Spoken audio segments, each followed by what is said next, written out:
A country without a coastline is stepping back into the naval world. But why? Doctrine. This isn't a display of force yet, it's an act of preparation. Preparation rarely happens without intent, and intent rarely forms without an object. So the question isn't whether they're preparing, it's whose coastline they believe matters to them to protect, to access, or to claim as their own. Ethiopia did not drift into being landlocked. It accepted that outcome in 1993 when Eritrea became independent, a political decision that closed Red Sea access by design. What followed was not ambition, it was arithmetic. A population exceeding 100 million, an export-dependent economy, and a geography that turned every trade route into a negotiation with someone else's sovereignty. That is the pressure shaping Ethiopia's behavior today. Navies don't just begin with ships. They begin when access becomes uncertain. And remember, if you want more Africa First stories that Western media ignores, hit subscribe. We don't chase the headlines, we chase the truth. And by the end of this video, you'll understand why a landlocked nation such as Ethiopia is preparing for a navy. In October 2023, Ethiopia's Prime Minister Abiy Ahmed stood before Parliament and made a declaration that rippled across the Horn of Africa. The landlocked nation, he said, needed access to the sea, calling its lack of a port a geographic prison. If negotiations failed, history showed that wars could begin over less. In the days that followed, Addis Ababa became a stage for military symbolism. Fighter jets screamed overhead during a parade. Armored vehicles rolled down wide boulevards. The head of Ethiopia's Air Force addressed his troops bluntly. "Be ready for war." Satellite imagery soon revealed unusual troop movements near the Eritrean border. For Ethiopia's neighbors, Eritrea, Djibouti, and Somalia, it was a moment of unease, because this wasn't just about a port. It was about money, power, and control over one of the world's most strategic waterways.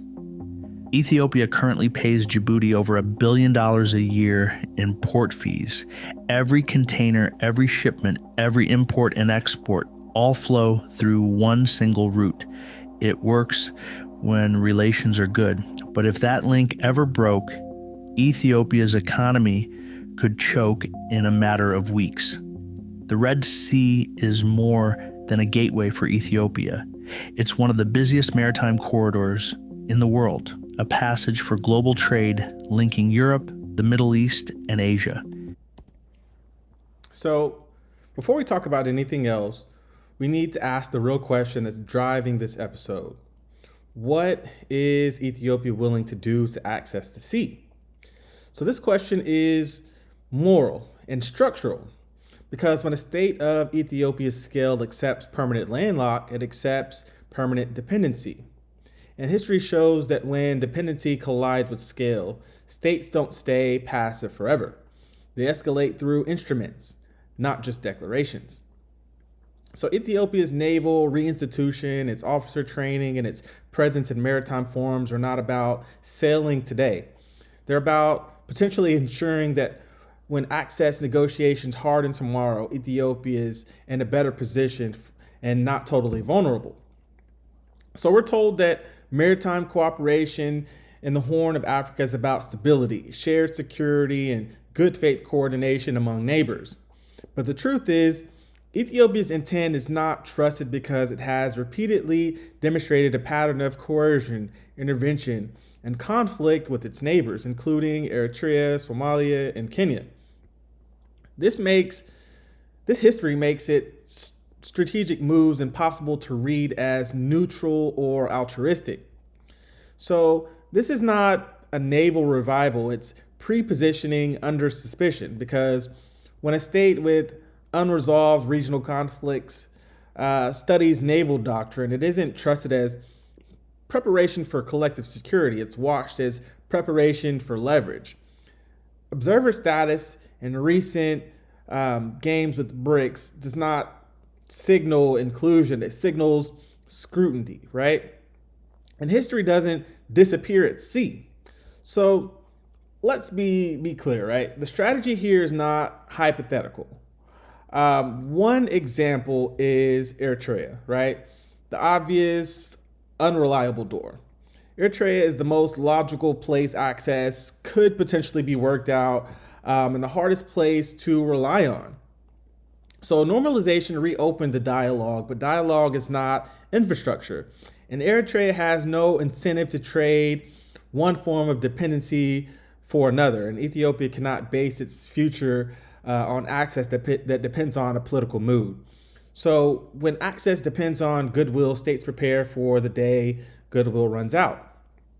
And another example here is Somalia, right? So here there's been a undercut in cooperation with Somaliland. So for clarity, Somaliland is not a separate country. It is a federal region of Somalia. And any attempt to secure port access without the consent of Somalia's federal government is not a workaround, it's an undercut of sovereignty.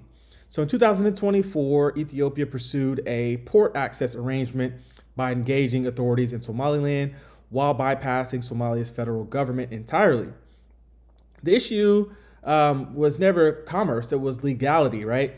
So that move revealed Ethiopia was willing to circumvent federal authority and accept regional backlash. So they were also willing to trade diplomatic friction for logistical certainty. And the agreement failed, but the objective did not disappear, the method changed. This matters because when sovereignty is fragmented for logistics, it sets a precedent that does not stop at ports. And another example here is Djibouti, right? So Djibouti is saturated. Ethiopia already routes most of its trade through Djibouti, right? But dependence is not control. So Djibouti is crowded, it's militarized, and externally leveraged, right? So that makes it reliable, but also limiting. So dependence without leverage is not access, right? It's exposure. And for a country of Ethiopia's size, that is not a permanent solution. So now comes the speculation, right? And it must be stated carefully. So this isn't a prediction, it's a pattern. Ethiopia has already demonstrated a willingness to bypass Somalia's federal frameworks once, right? And it's not publicly closed that door. And Somaliland, as a federal region under pressure, not a sovereign state, remains uniquely exposed to external leverage attempts. And any renewed push there would not be diplomacy, it would be escalation, legal and political, not militarily, right? And it would place Somalia, not Ethiopia, right, at the center of the regional fault line. So watch this closely in 2026, not for ships, but for corridors, agreements, and silence. Because when states go silent, they're usually recalculating, right? Not retreating. So here, Ethiopia is not chasing symbolism. It's preparing for a future where access to the sea might not be automatically guaranteed. So this story isn't about triumph, it's about pressure. And pressure always reveals where sovereignty is strongest and whose is being tested. So, mashallah, that's your African insight for today.